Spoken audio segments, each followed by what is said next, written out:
अभिवादन स्वीकार कीजिए ब्रजेश मिश्रा का और आप देखना शुरू कर चुके हैं द डिबेट। बहनों भाइयों, ऐसा प्रतीत होता है कि बहुत जल्द मौलाना मोहम्मद अली जौहर यूनिवर्सिटी ज़मींदोज़ होने जा रही है। रामपुर की वो 20 साल पुरानी यूनिवर्सिटी पर बुलडोज़र फेरने की तैयारी चल रही है। उत्तर प्रदेश की सरकार में रामपुर विकास प्राधिकरण ने 40 में से 38 भवनों के नक्शे को अवैध करार दिया है और 15 दिन के अंदर उसे हटाने को कहा है। अगर नहीं हटाया तो उस पर बुलडोज़र चलेगा। बात बड़ी गंभीर है। एक यूनिवर्सिटी पर बुलडोज़र चलेगा, ये जानकर भी लोग अचरज में हैं। क्या मामला राजनीतिक है या वाकई अवैध निर्माणों पर उत्तर प्रदेश की सरकार सख्ती दिखा रही है? आज चर्चा इसी विषय पर करेंगे।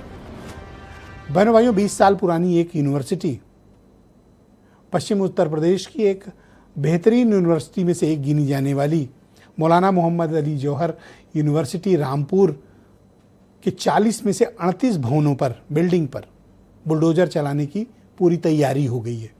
भूमिका तैयार हो गई है, फाइल तैयार हो गई है, पूरी पत्रावली तैयार है और एक नोटिस भी यूनिवर्सिटी एडमिनिस्ट्रेशन को रामपुर विकास प्राधिकरण ने सर्व कर दिया। इस नोटिस में कहा गया है कि 40 में से 38 भवन अवैध नक्शे पर बने हैं, यानी उनके नक्शे पास नहीं कराए गए हैं, सिर्फ 2 के नक्शे पास हैं।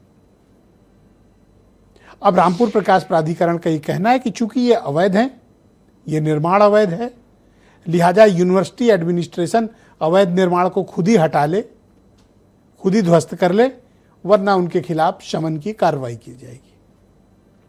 तो 15 दिन के वक्त में अगर किसी उच्च अदालत से कोई आदेश नहीं मिलता तो इस यूनिवर्सिटी पर किसी भी वक्त बुलडोज़र चल सकता है। इसके रास्ते को आम रास्ते में तब्दील कर दिया गया है और कार्रवाई की तैयारी है। 2006 में इस यूनिवर्सिटी की स्थापना समाजवादी पार्टी के बेहद कद्दावर नेता मोहम्मद आजम खान ने किया था। इस यूनिवर्सिटी में अल्पसंख्यक समाज के, पिछड़े समाज के, आर्थिक रूप से बेहद कमज़ोर तबके के बच्चों को शिक्षा दी जाती है, जिस उद्देश्य से इसका गठन हुआ था। ये एरिया वक्त तकरीबन 300 एकड़ के आसपास है, लेकिन इस पर जो निर्माण और यूनिवर्सिटी का संचालन है वो 185 एकड़ के आसपास है। ये रामपुर से तकरीबन 10-12 किलोमीटर दूर स्थित इलाके में स्थित है और इस यूनिवर्सिटी के शिलान्यास से लेकर इस यूनिवर्सिटी की मान्यता तक ये अपने आप में बहुत विवादों में रही है। विवादों की वजह इसकी स्थापना, आजम खां का नाम और इस यूनिवर्सिटी को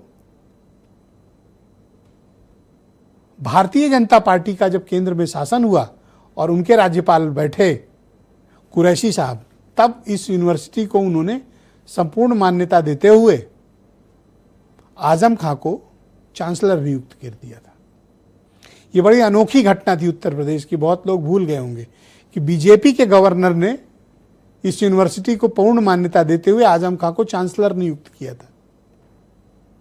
इस यूनिवर्सिटी पर अब बुलडोज़र चलेगा, ऐसा आजम खां के तमाम वीडियोस दावा कर रहे हैं कि ये बिल्डिंग भारत के राष्ट्रपति के आवास से भी ज़्यादा बेहतर है और प्रधानमंत्री जहाँ रहते हैं उस टक्कर की बिल्डिंग है और यहाँ पर वो गरीबों को तालीम देते हैं, रियायती दर पर उनके बच्चों को पढ़ाते हैं।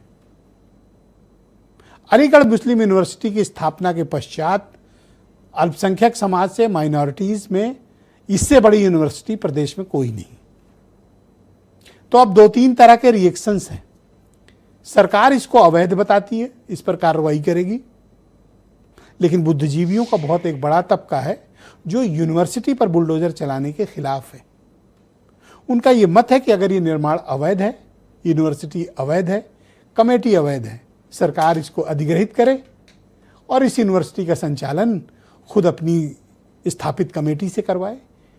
आज के दौर में स्कूल कॉलेज बनाना, यूनिवर्सिटी बनाना बहुत मुश्किल काम हो गया है। ऐसे में एक स्थापित यूनिवर्सिटी जो 2 दशक से चल रही है, उस यूनिवर्सिटी पर बुलडोज़र चलाना, इसको लेकर बड़ी चर्चाएं हैं और आलोचना भी है। क्या ये यूनिवर्सिटी आजम खां के राजनीतिक प्रतिशोध का कारण बन गई है या फिर ये वाकई में अवैध है और भारत की, उत्तर प्रदेश की सरकार सभी अवैध निर्माणों पर बेहद सख्त है और उन पर कार्रवाई करेगी? क्या ये मामला पूरी तरह राजनीतिक है? अगर आजम खां के दृष्टिकोण से देखें तो ये पूर्ण राजनीतिक मामला है, लेकिन अगर कार्रवाई होती है तो इससे न सिर्फ रामपुर और उसके आसपास ये शिक्षा के लिए एक बहुत बड़ी क्षति भी होगी। अगर आजम खां ने कोई गलती की है तो कार्रवाई आजम खां और उनसे जुड़े लोगों पर होनी चाहिए, ना कि यूनिवर्सिटी पर। तो आज हम इसी विषय की चर्चा करने वाले हैं। आप कुछ बयान सुन लें, फिर आज की डिबेट। नहीं, कुछ नहीं मानती हूँ। अभी 15 दिन का टाइम दिया गया है हमें। तो क्या कोर्ट जाएंगे? अभी कुछ कह नहीं सकते, सब आप लोगों को मालूम है, वो सब आ गया बस, और मुझे कुछ नहीं करना। 93 पेपर लीक हुए इस देश में, करोड़ों नौजवानों की जिंदगी बर्बाद हो गई, जश्न मनाइए। 1 लाख सरकारी स्कूल देश में बंद हो गए। 1,20,000 सरकारी स्कूल ऐसे हैं जिसमें सिर्फ एक टीचर है। मिड डे मील में नमक रोटी खाने को मिलती है, नमक भात खाने को मिलता है, बिल्डिंग की छत गिर जाती है। अब जौहर विश्वविद्यालय बंद हो रहा है, जश्न मनाइए, लड्डू बांटिए। आजम साहब से अदावत है, आजम साहब को आपने जेल में डाला हुआ। हिंदू मुसलमान तमाम बच्चे पढ़ रहे हैं, उन बच्चों के भविष्य का क्या होगा? जब वो भवन बना था तब तो आरडीए भी नहीं था, और अगर वो भवन अवैध भी बना है तो उसके लिए बहुत तरीके हैं, कंपाउंडिंग कर दीजिए, उस विश्वविद्यालय को मत गिराइए। और मैं तो मुख्यमंत्री जी से भी आग्रह करूंगा, बने बनाए संस्थान को गिराया जाना मैं समझता हूं कि न्यायोचित नहीं है। उस विश्वविद्यालय बनाने के पीछे कहीं भी मकसद ये नहीं था कि आम गरीब मुसलमानों को अच्छी शिक्षा मिले, बल्कि उसके पीछे का मकसद ये था कि उससे अपने निजी स्वार्थ को पूरा किया जा सके। तो ऐसे बहुत सारी अनियमितताएं थी रामपुर के आम वासियों ने जिसकी शिकायत की। उन शिकायतों की गंभीरता को देखते हुए प्रशासनिक स्तर पर उसकी जाँच की गई, और जाँच में जो भी दोष सही पाए जा रहे हैं उस दिशा में कार्रवाई हो रही है।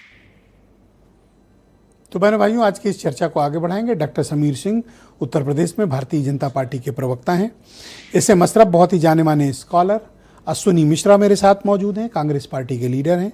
फखरुल हसन चांद, समाजवादी पार्टी के प्रवक्ता, और ख़ास तौर पर हमारे साथ MIM के राष्ट्रीय प्रवक्ता आसिम वकार साहब कार्यक्रम का हिस्सा हैं, और वीरेंद्र सिंह जी हमारे नेशनल हेड। तो आप सभी का स्वागत और धन्यवाद इस कार्यक्रम में मेरे